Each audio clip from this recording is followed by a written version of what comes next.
अजीब इत्तेफाक था। जब भी मेरी पत्नी प्रेग्नेंट होती तो नौकर बहुत खुश दिखाई देता और कहता, साहब मैं बाप बनने वाला हूँ। हालांकि वह महज 21 साल का था। जब मेरी पत्नी की डिलीवरी का वक्त होता तो वह मुझसे छुट्टियां मांगता कि मुझे अपनी पत्नी को अस्पताल लेकर जाना है। मैं बहुत हैरान हो जाता, उसने इतनी कम उम्र में शादी कब की।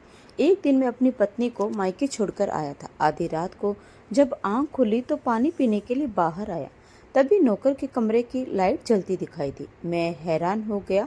जब मैंने अंदर कदम रखा तो आज शादी के 4 साल पूरे होने के बाद मेरी पत्नी ने मुझे मेरे जीवन की सबसे बड़ी खुशखबरी सुनाई। वह कहने लगी, शिवम मैं माँ बनने वाली हूँ। यह खबर सुनकर मुझे अपने कानों पर विश्वास नहीं हुआ था। मैंने कहा, नोरा ये तुम क्या कह रही हो? उसने कहा, मैं सच कह रही हूँ। बहुत जल्द हमारे पास एक छोटा सा खिलौना आ जाएगा। उसकी बात सुनकर मेरे दिल में तो खुशी की लहर दौड़ने लगी। मैंने बोला, नोरा आज तुमने मेरा जीवन सफल कर दिया है। तुम रुको, मैं अभी यह खुशखबरी अपनी माँ को सुनाकर आता हूँ। मैं जल्दी से अपने कमरे से बाहर आ गया था। सामने ही हॉल में माँ बैठी हुई थी। कहने लगी, शिवम बेटा इधर आओ मेरे पास। मैं उनके पास जाकर बैठ गया। मुझे पता था कि आज फिर से वह मेरे साथ मेरी शादी की ही बात करेगी। वह बोली, शिवम मेरे बच्चे, तुम्हारी पत्नी नोरा तो बांझ है। यह तुम्हें कभी भी औलाद का सुख नहीं दे सकेगी। मेरी बात मान लो और तुम दूसरी शादी कर लो। यह देखो, मेरे पास अच्छे परिवारों की लड़कियों की तस्वीरें हैं। तुमको बस एक लड़की पसंद करनी है। मेरे होठों पर मुस्कुराहट फैल गई थी। मैं बोला, माँ आप इन तस्वीरों को छोड़ दो। मैं आज आपको एक बहुत ही अच्छी खबर सुनाने वाला हूँ। माँ भी सुनने को बेताब हो गई। बोली, हाँ हाँ बताओ, क्या कहना चाहते हो? मैंने बोला, माँ आप दादी बनने वाली हो। माँ ने हैरानी से मेरी तरफ देखा, फिर बोली, तुम अपनी शादी टालने के लिए झूठ मत बोलो। मैं बोला, माँ मैं सच कह रहा हूँ। मुझे ये खुशखबरी खुद नोरा ने सुनाई है। माँ ने दोनों हाथ जोड़कर ऊपर वाले का शुक्रिया अदा किया। कहने लगी, ऊपर वाले का शुक्र है। मैंने सभी कर्मचारियों को मिठाई और कुछ पैसे बांटने के बारे में सोचा। जब मैं बाहर निकला तो मेरा माली शामू खड़ा हुआ मुस्कुरा रहा था। उसके चेहरे पर सच्ची खुशी नजर आ रही थी। मैंने आगे बढ़कर कहा, क्या बात है सामू, तुम इतने खुश क्यों हो? वह बोला, साहब जी मैं बाप बनने वाला हूँ। उसकी बात सुनने के बाद मैंने उसके चेहरे को बड़े ध्यान से देखा। मैंने कहा, ये क्या कह रहे हो तुम? तुम्हारे चेहरे से तो ऐसा नहीं लगता कि तुम शादीशुदा हो, बल्कि मैं तो तुम्हें एक बच्चा समझता हूँ। वो हंसा और बोला, हाँ साहब जी मैं अभी बच्चा ही हूँ, लेकिन हमारे लोगों में जल्दी शादी करने का रिवाज है। मैं हंसा और बोला, चलो यह भी बहुत अच्छी बात है। मैं ऑफिस पहुंचा और अपने कर्मचारी में मिठाई और पैसे बांटे। शाम को मैं वापस नोरा के पास आ गया। वह मुस्कुरा रही थी। मैं बोला, नोरा तुम्हें मालूम है कि हमारा शामू भी बाप बनने वाला है? नोरा के चेहरे का रंग एकदम से उड़ गया था। मैं बोला, तुम्हें क्या हुआ? तुम इतनी परेशान क्यों हो गई हो? वह एकदम से हकला गई थी। बोली, अरे नहीं नहीं, ऐसी कोई बात नहीं है। मैं सोच रही थी कि इतनी कम उम्र में वह बाप कैसे बनने वाला है। मैं हंसकर बोला, हाँ मैं भी कुछ ऐसा ही सोच रहा था। खैर मेरी तो एक ही दुआ है कि ऊपर वाला हम सभी को बच्चे दे। उस दिन के बाद से मेरी जिंदगी बदल सी गई थी।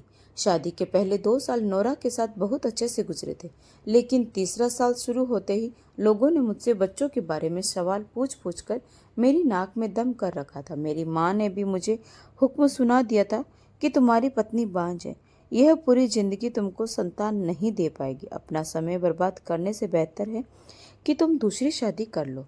माँ की बातें सुनकर जब मैं अपने कमरे में जाता तो नोरा को रोते हुए पाता। वह बार बार मुझसे सवाल पूछती, शिवम क्या आप मुझे छोड़ दोगे? क्या आप अपनी माँ की बात मान लोगे?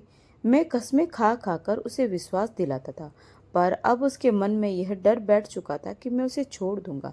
उसे दिलासा देने के लिए मैंने यहाँ तक कह दिया था, नोरा अगर तुम मुझे बच्चा न दे सकी तो हम बच्चा गोद ले लेंगे, लेकिन मैं तुम्हें कभी नहीं छोड़ूंगा। खैर अब मेरी जिंदगी में सुकून आ गया था। माँ ने भी मेरी दूसरी शादी के बारे में सोचना छोड़ दिया था और नोरा ने भी अब रोना धोना छोड़ दिया था। मैं जितना हो सके नोरा का ख्याल रखता था। 4 साल बाद हमारे घर बच्चा पैदा होने वाला था, इसीलिए मैं बहुत सावधानी बरत रहा था। नोरा को बेड से भी उठने नहीं देता था। खैर समय बीतता गया। एक दिन मेरा मालिक शामू मेरे पास आया और बोला, साहब जी आज मुझे छुट्टी चाहिए। मैंने बोला क्यों, सब ठीक तो है, आज तुम बहुत परेशान लग रहे हो।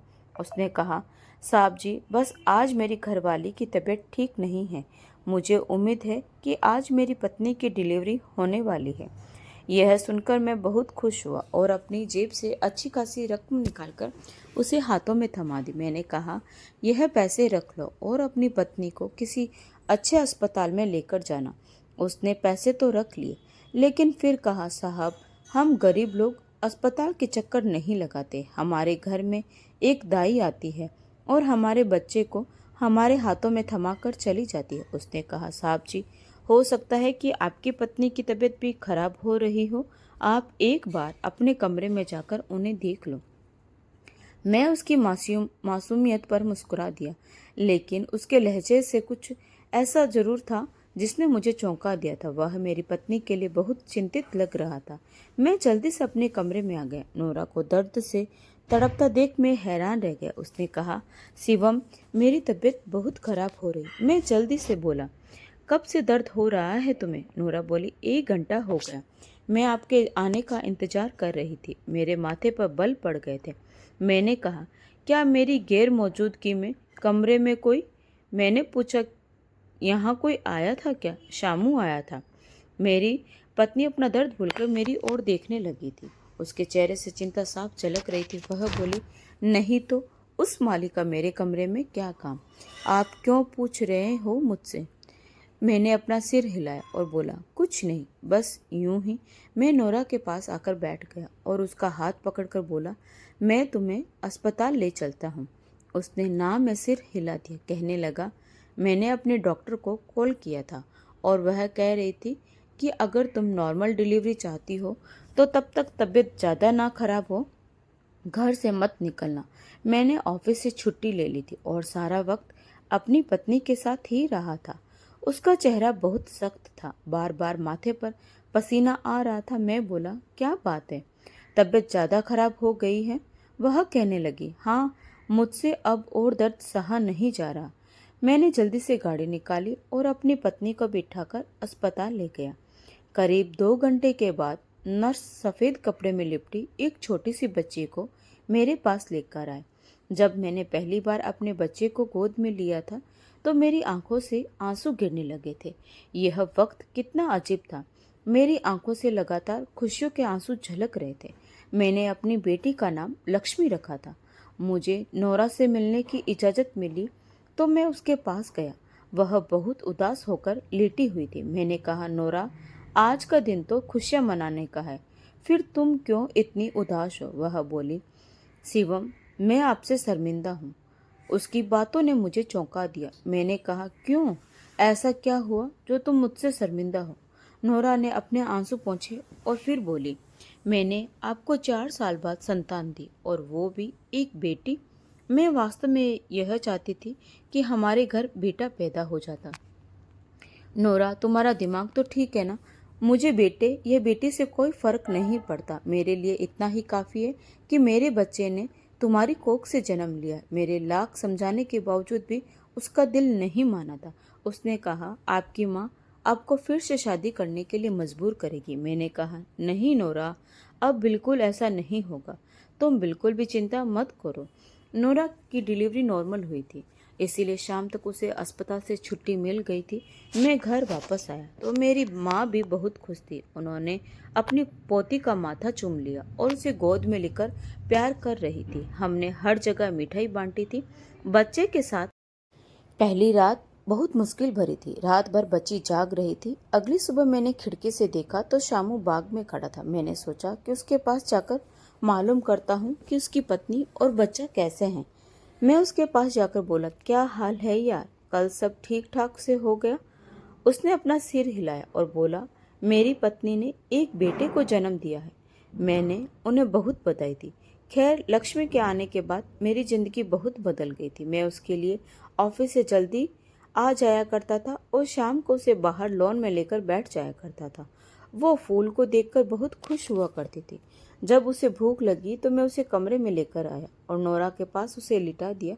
नोरा बिस्तर पर लेटी हुई थी, इसीलिए मैं खुद ही उसका फीडर तैयार करने लगा। मैंने कहा, नोरा, हमारी लक्ष्मी बगीचे में इतनी खुश होती है कि जैसे वह किसी माली की बच्ची हो। मैंने सामान्य रूप से बोला था। जैसे ही मैं फीडर में दूध डालकर पीछे मुड़ा तो नोरा के चेहरे पर मुझे घबराहट नजर आई। वह बोली, आपकी इस बात का मतलब क्या है? क्या आपको लगता है कि आपकी पत्नी गलत है? मैंने तुरंत अपने दोनों कानों को पकड़ा और बोला, ऊपर वाले से माफी मांगो। मैं तो ऐसी बात सोच भी नहीं सकता। वह चुपचाप लेट गई थी। मैं इस बात से परेशान हो गया कि मेरी पत्नी ने यह कैसे सोच लिया कि मैं उस पर शक कर रहा हूँ। खैर, तब तक मुझे ऑफिस से कॉल आ गई थी। मुझे बताया गया कि कोई बाहर की कंपनी हमारी कंपनी को विजिट करने आई है, इसीलिए मुझे उसी वक्त ऑफिस जाना पड़ गया। मैं नोरा को बताकर निकला था कि मैं ऑफिस जा रहा हूँ। उसने मुझसे कुछ नहीं कहा, सिर्फ सिर हिला दिया। मुझे पता था कि वह मुझसे नाराज थी, इसीलिए मैंने सोचा कि घर से भाग जाना ही अच्छा है। खैर, मैं गाड़ी में बैठकर ऑफिस की ओर जा ही रहा था कि तब तक मेरे बॉस की मुझे कॉल आई। उन्होंने मुझे एक फाइल के बारे में बताया जो मुझे लेकर जानी थी, इसीलिए मुझे आधे रास्ते से घर वापस जाना पड़ा। मैं अपनी धुन में अपने कमरे की ओर बढ़ रहा था कि तभी मेरे कानों में नोरा की आवाज़ आई थी।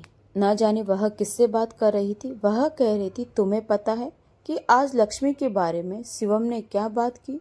वह कह रहा था कि लक्ष्मी तो किसी माली की बेटी लगती है। मैंने एक झटके से दरवाज़ा खोला क्योंकि मैं जानना चाहता था कि मेरी पत्नी इतनी व्यक्तिगत बात किससे कर रही है। सामने का मंजर देखकर मेरा दिल एकदम से थम गया था क्योंकि वहाँ कोई और नहीं, शामू खड़ा था। वह हक्का बक्का रह गया और नोरा के चेहरे से भी हवाएं उड़ी हुई थी। मैंने कहा, शामू, तुम यहाँ क्या कर रहे हो? तुम्हें तो इस वक्त बगीचे में होना चाहिए। वह हकलाते हुए जल्दी से बोला, मुझे तो मेम साहब ने बुलाया था। मैंने सवालिया नजरों से नोरा की तरफ देखा। उसने जल्दी से अपने पर्स से 5,000 रुपए निकालकर शामू को पकड़ा दिए और बोली, तुम इन पैसों से अपने बेटे के लिए कुछ खरीद लेना। उसने पैसे लिए और कमरे से बाहर चला गया। नोरा बहुत घबराई हुई थी। फिर वह बोली, दरअसल मुझे लक्ष्मी के लिए दान देना था, इसीलिए मैंने शामू को बुलाया था क्योंकि उसका छोटा बच्चा हुआ है ना।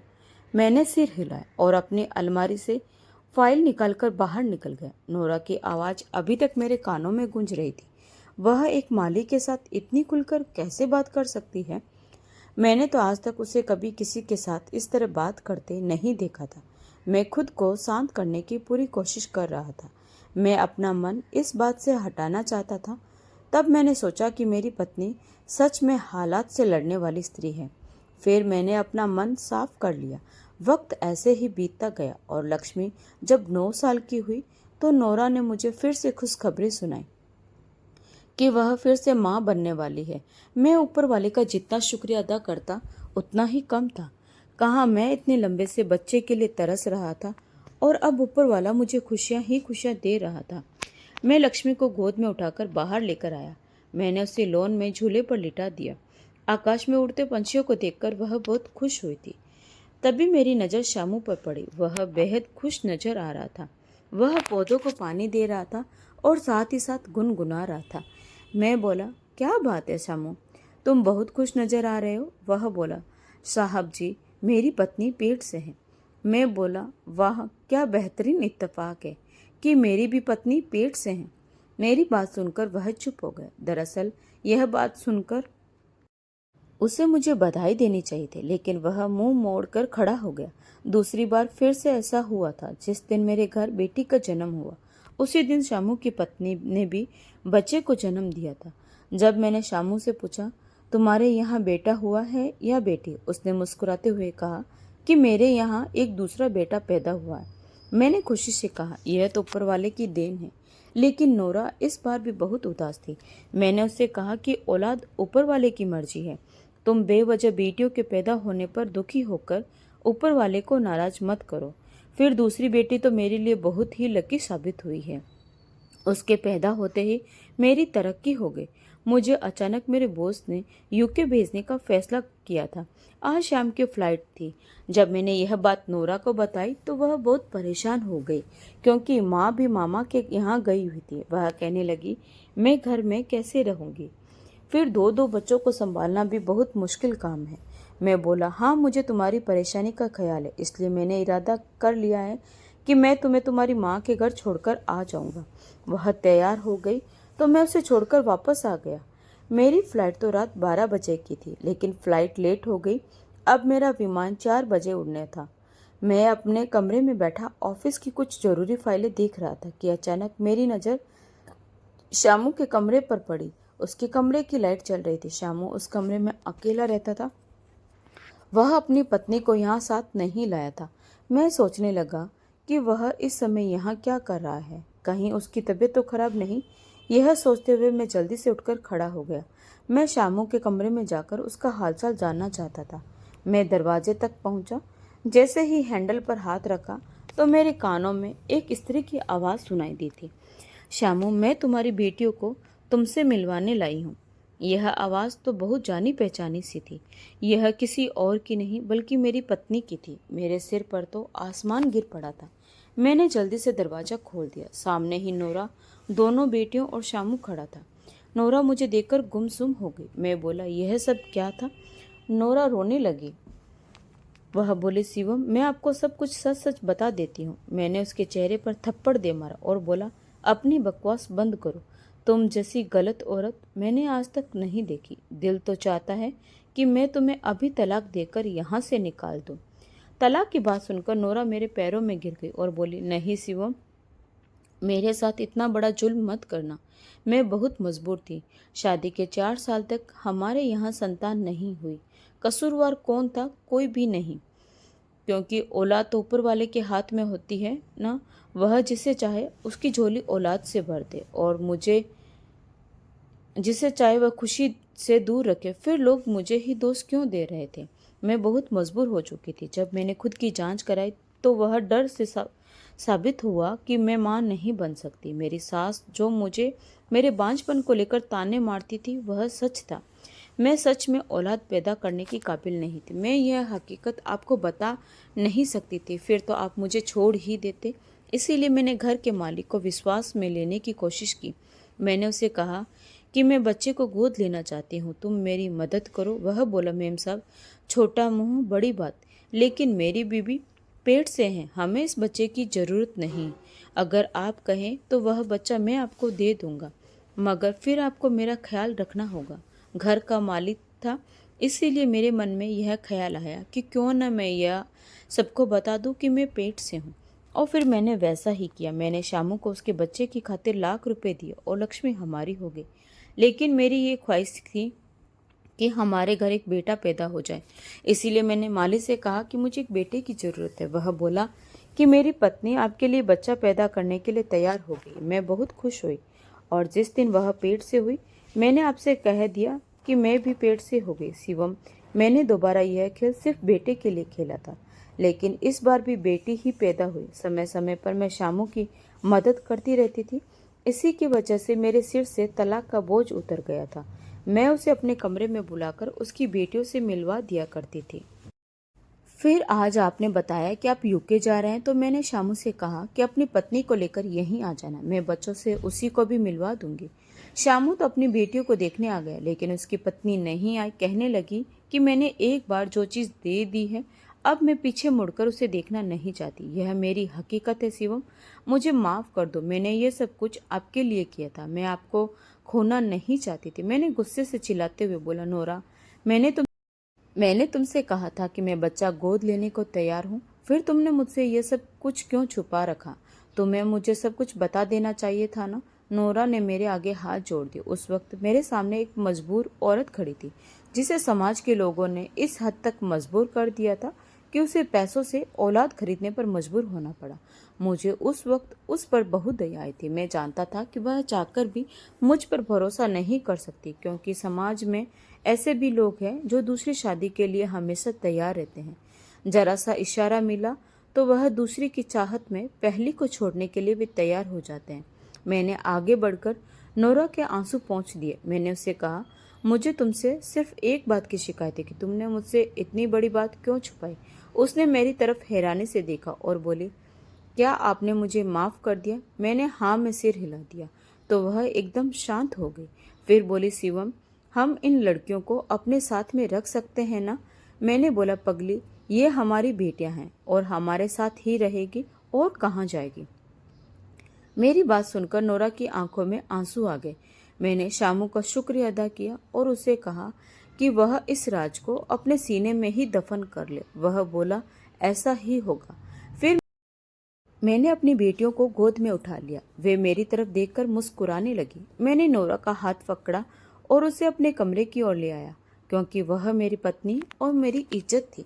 उसकी जगह और सम्मान मेरे घर में ही था। क्या सच में एक औरत की कोख ही उसकी पहचान होती है? क्या माँ बनने की चाहत किसी औरत को गुनाहगार बना देती है? जब औलाद होना या न होना ऊपर वाले के हाथ में है, तो फिर क्यों एक औरत को ही दोषी ठहराया जाता है? क्या समाज ने ये तय कर लिया कि बच्चा न होने पर मर्द को दूसरी शादी का हक मिल जाता है? क्या दूसरी शादी ही हर समस्या का हल है? क्या पैसे से ममता खरीदी जा सकती है? अगर कोई मजबूरी में ऐसा कर भी ले तो क्या वो औरत इज्जत की हकदार नहीं रहती? सोचिएगा जरूर, क्योंकि जवाब आपके अंदर है। अगर हमारी आज की कहानी ने आपके दिल को छुआ हो तो इसे लाइक करें, अपनी राय कमेंट में ज़रूर दें और हमारे चैनल को सब्सक्राइब करना न भूलें। तो मिलते हैं एक नई कहानी के साथ। धन्यवाद।